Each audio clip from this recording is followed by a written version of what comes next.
আসসালামু আলাইকুম। আজকে আমি টমেটোর খাটাই রান্না করব। তো এই নামটা আমার কাছে অপরিচিত ছিল। তো আমি এটা ফেসবুক থেকে জেনেছি যে এটার নাম খাটাই। তো এখানে আমি ছোট মাছ নিয়ে নিয়েছি বাঙালি দোকান থেকে। এই ছোট মাছগুলা আনা হয়েছে। এটাকে ইংলিশে বলে অ্যানকোভি, বাংলায় এটা কী মাছ কেউ একটু জানলে আমাকে জানাবেন। তো এইখানে আমি প্রথমে পেঁয়াজ একটু ভেজে নিয়েছি, তারপরে এখানে অনেকখানি মাছ ছিল, তো সেই জন্য আমি অর্ধেকটা মাছ দিয়েছি। তো হলুদ আর মরিচ দিয়ে মাছটাকে আমি একটু ভেজে নিচ্ছিলাম। তো মাছগুলো একদম পরিষ্কার ছিল, তারপর আমি ধুয়ে নিয়েছি। তারপর মাছটা যখন একটু ভাজা ভাজা হয়ে যাবে, তো এই জন্য আমি টমেটো আর আলু আগে থেকে কেটে রেখেছিলাম।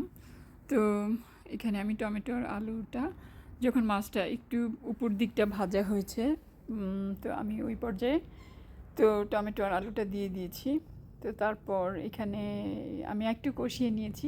তো এখানে আর কিছুই দেইনি, শুধু হলুদ আর এখানে মরিচ দিয়েছি। তো আমি কাঁচামরিচও কেটে রেখেছিলাম। তো এই পর্যায়ে আমি পানি দিয়ে দিয়েছি। তো এখানে খুব সম্ভবত আরও টমেটো দিতে হয়, তো আমি মনে হয় 5-6টা দিয়েছি। তো এখানে আমি কাঁচামরিচ আর ধনেপাতা দিয়ে দিয়েছি। তো এই পর্যায়ে আমি এটিকে ঢেকে দিব। তো এখানে যখন এই তরকারিটা প্রায় বলক উঠে গেছে, তো এখানে আমি একটা মশলা দিয়েছি। এটা হচ্ছে আমচুর, অথবা অনেকে এটাকে আচার মাংসের মশলা বলে, মানে এটা একটু টক জাতীয়। এটা কখনো দিতে হয় আমি জানতাম না, কিন্তু আমি একদিন একটা রেসিপিতে দেখলাম এটা দিয়েছে, তো আমি আজকে ব্যবহার করলাম। তো এটা দেওয়াতে আসলে এক্সট্রা একটা আলাদা টক ফ্লেভার চলে আসে। তো আমি এখানে আরও ধনেপাতা অ্যাড করেছি কিছু। তো এটাকে আবার নেড়ে চেড়ে তো আমি এটাকে আবার ঢেকে দিব। তো লবণ আমার স্বাদ মতো করে দিয়েছি। তো আমি এখানে এই পর্যায়ে রান্নাটা প্রায় হয়ে গিয়েছে।